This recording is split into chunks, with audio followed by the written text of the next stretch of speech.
यादवों की संख्या जो पिछड़ों में आते 14% थी, लेकिन वो सरकारी नौकरी में 1.4 रिप्रेजेंटेड थे। पर ये फैलाया जाता है कि ये लोग सारा हक खा गए। अगर हक खा गए होते तो 14 में 28 होते ना, 14 में 1.4 थोड़ी होते।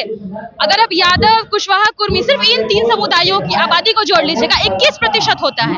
7% रिप्रेजेंटेड है सरकारी नौकरियों में। अब फिर कब तक 10% तबका ही इंस्टीट्यूशंस में, राजनीति में, अर्थव्यवस्था में, पॉलिटिक्स में हर जगह राज करेगा और 90% पीछे रहेगा। अगर हम जो वंचित तबका है उसको अधिकार दिलाने की बात करें तो वो जाति की राजनीति है। या आप 10% लोगों को सब कुछ दे दीजिए, वो जाति की राजनीति नहीं है। हम इसको अलग टर्मिनोलॉजी बोलते हैं, असर्शन पॉलिटिक्स। थे बटेंगे तो कटेंगे। अरे भाई, बांटा किसने? हमने खुद को नीचा ऊंचा बना दिया। जिन लोगों ने मनुस्मृति लिखा, वेद पुराण लिखे, उन्होंने खुद को ऊपर रखा और हमें कहा कि तुम तो पैर से पैदा हुए हो, तुम नीचे हो।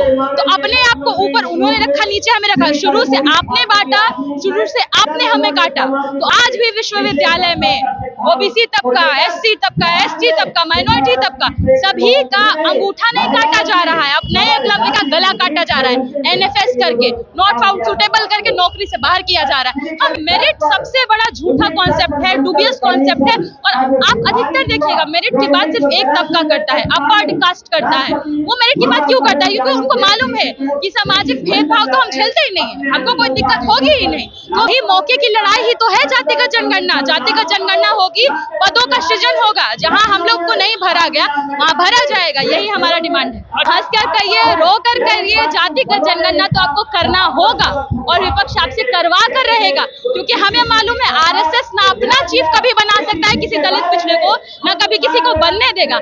हम बना के छोड़ेंगे। हमको आरएसएस में नहीं चाहिए, हमको हमारे लोग विश्वविद्यालय में चाहिए, राजनीति में चाहिए, अर्थव्यवस्था में चाहिए, कॉलेज की गलियारों में चाहिए, वहां हम ले जाएंगे। पूरे देश में जातीय जनगणना हो और जो बिहार में आरक्षण का दायरा बढ़ाया गया जातीय जनगणना के बाद उसको 9वीं अनुसूची में डालने को लेकर आरजेडी ने आज मैसिव प्रोटेस्ट का आयोजन किया। आप देखिए आरजेडी कार्यालय पे हैं और यहाँ तेजस्वी यादव खुद धरने में शामिल होने के लिए आने वाले हैं। बिहार के तमाम जिला मुख्यालयों पे आज राष्ट्रीय जनता दल धरना प्रदर्शन कर रही है।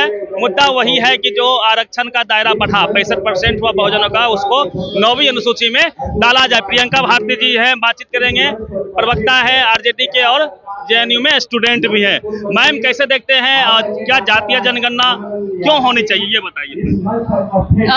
सबसे पहले तो आपको याद होगा जब बिहार में हमारी 17 महीने की सरकार बनी, हमने जातिगत सर्वे कराया, वहां से भी हमें देखने को मिला। मैं आपको बस छोटा सा एग्जांपल देती हूँ। यादवों की संख्या जो पिछड़ों में आते 14% थी, लेकिन वो सरकारी नौकरी में 1.4 रिप्रेजेंटेड थे। पर ये फैलाया जाता है कि ये लोग सारा हक खा गए। अगर हक खा गए होते तो 14 में 28 होते ना, 14 में 1.4 थोड़ी होते।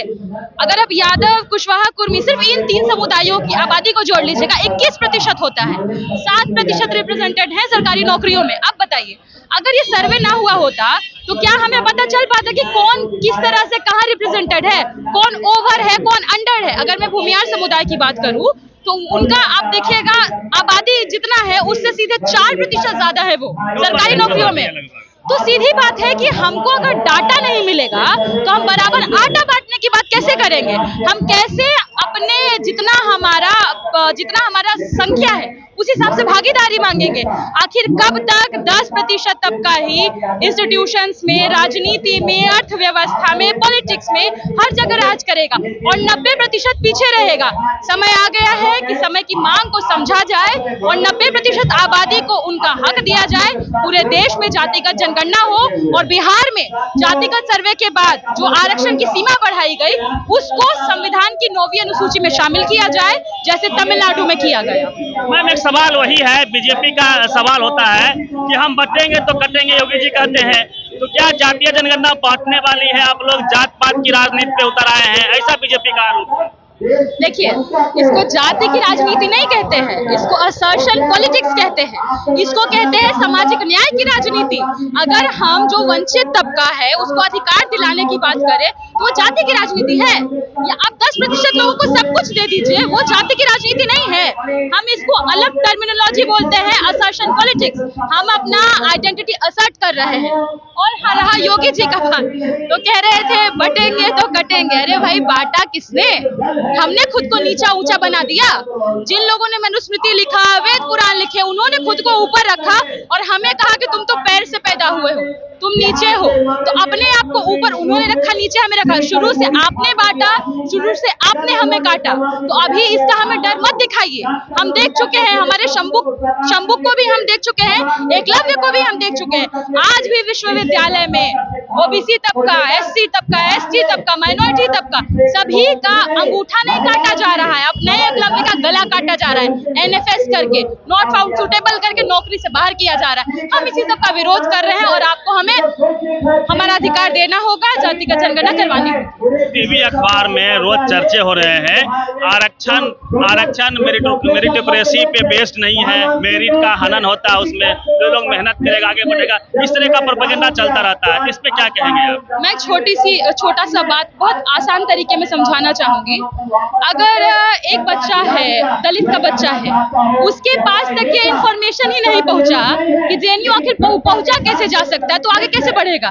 एक बच्चा जो एसी के कमरे में बैठ के पढ़ाई कर रहा है और एक बच्चा जिसको जातिगत द्वेष झेल रहा है, उसको स्कूल से बाहर निकाल दिया जा रहा है, जमीन पे बिठाया जा रहा है, क्या वो बराबर है? जब वो बराबर नहीं है, मेरिट सबसे बड़ा झूठा कॉन्सेप्ट है, डुबियस कॉन्सेप्ट है। और आप अधिकतर देखिएगा, मेरिट की बात सिर्फ एक तबका करता है, अपर कास्ट करता है। वो मेरिट की बात क्यों करता है? क्योंकि उनको मालूम है कि सामाजिक भेदभाव तो हम झेलते ही नहीं है, हमको कोई दिक्कत होगी ही नहीं, तो मेरिट की बात करेंगे। मेरिट कहाँ से आता है? मेरिट प्रिविलेज से आता है। आपके पास प्रिविलेज है तो आपको मेरिट है, अगर आपके पास भी प्रिविलेज नहीं होता तो आप भी आगे नहीं होते। मौका मिलेगा तब ना मेरिट दिखाएंगे। बिल्कुल, यही मौके की लड़ाई ही तो है जातिगत जनगणना। जातिगत जनगणना होगी, पदों का सृजन होगा, जहां हम लोग को नहीं भरा गया वहां भरा जाएगा, यही हमारा डिमांड है। अच्छा, मोदी जी कई बार कह चुके हैं कि जात पात नहीं होता है, 4 जातियां हैं, महिलाएं हैं, मजदूर है, किसान है, युवा है, यही 4 श्रेणी है और कुछ श्रेणी नहीं है। तो मोदी जी खुद को ओबीसी प्रधानमंत्री क्यों कहते हैं? सवाल तो उन्हीं से पूछा जाएगा ना। अब जातिवादी मानते नहीं है, फिर खुद को ओबीसी बताते हैं, तो ये ओबीसी जाति नहीं होता है क्या? ओबीसी मार्स ग्रह से उतरा है क्या? कौन है ओबीसी? तो क्या लगता है कि जाति जनगणना करवाएगी मोदी सरकार? जैसे लेटरल एंट्री आया, दबाव डाला आप लोगों ने, तो वापस लिए वो। अभी तो बहुत कुछ पीछे लेकर के गए हैं, समय आ गया है, मजबूत है विपक्ष। आप हंस कर करिए, रो कर करिए, जातिगत जनगणना तो आपको करना होगा और विपक्ष आपसे करवा कर रहेगा, क्योंकि हमें मालूम है आरएसएस ना अपना चीफ कभी बना सकता है किसी दलित पिछड़े को, ना कभी किसी को बनने देगा। हम बना के छोड़ेंगे, हमको आरएसएस में नहीं चाहिए, हमको हमारे लोग विश्वविद्यालय में चाहिए, राजनीति में चाहिए, अर्थव्यवस्था में चाहिए, कॉलेज की गलियारों में चाहिए, वहाँ हम ले जाएंगे। एक लास्ट सवाल लेंगे, चूंकि कल का ही डिबेट है, आप टाइम्स नाउ में बैठे हुए थे, और जो भाषा का स्तर गिरा है टीवी डिबेट्स में, और उसका दूरगामी प्रभाव है समाज में भी, तो बीजेपी का जो गाली गलौज की भाषा है उसको कैसे देखते हैं आप? देखिए, किसी भी सभ्य समाज में गाली गलौज की कोई जगह नहीं हो सकती है। जिस तरह से उन्होंने सोनिया तुम्हारी अम्मा और ऐसे बात बोले जो मैं रिपीट नहीं कर सकती, अगर इस तरह की भाषा बोलते तो जनता भी उससे उग्र होती है। सुनने पे आप उग्रता का एक एग्जाम्पल आप ट्रेन में देखे ना, कैसे एक मुसलमान बूढ़े व्यक्ति को मार रहे थे वो लोग झूठे आरोप लगा करके। तो यही होता है उसका अंजाम। जब आप नफरत का बीज बोइएगा तो खेती भी नफरत की होगी। लेकिन हाँ, याद रखिए, राजद जैसी पार्टियां जिंदा हैं, सामाजिक न्याय की पार्टियां जिंदा हैं, लोहिया, कर्पूरी, अंबेडकर, सभी का खून हमारे भीतर दौड़ता है। जब तक है सांप्रदायिकता के रथ को आगे नहीं बढ़ने देंगे, उसको नकेल कसा जाएगा।